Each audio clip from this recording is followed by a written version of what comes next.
മനസാക്ഷിയെ ഞെട്ടിച്ച മുൻപെങ്ങും കേട്ടുപരിചിതമല്ലാത്തത്ര ക്രൂരമായ ഷാരോൺ വധക്കേസിൽ ഗ്രീഷ്മ കുറ്റക്കാരിയാണെന്ന് കോടതി. കാമുകിയായ ഗ്രീഷ്മ കഷായത്തിൽ വിഷം കലർത്തി ഷാരോണിനെ കൊലപ്പെടുത്തിയെന്നാണ് കേസിൽ നെയ്യാറ്റിൻകര അഡീഷണൽ സെഷൻസ് കോടതി വിധി പറഞ്ഞത്. ഷാരോണിനെ തട്ടിക്കൊണ്ടുപോയി ഷാരോണിനെ വിഷം കൊടുത്തു കൊലപ്പെടുത്തി ഗ്രീഷ്മ പോലീസിനെ തെറ്റിദ്ധരിപ്പിച്ചു തുടങ്ങിയ കുറ്റങ്ങളാണ് ഒന്നാം പ്രതി ഗ്രീഷ്മയ്ക്കെതിരെ തെളിഞ്ഞത്.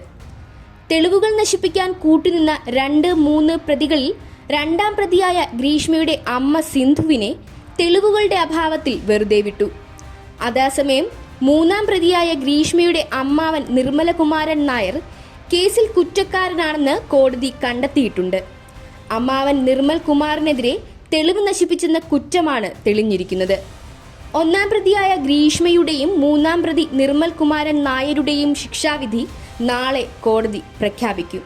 Neyyattinkara additional sessions judge AM ബഷീറാണ് വിധി പറഞ്ഞത്.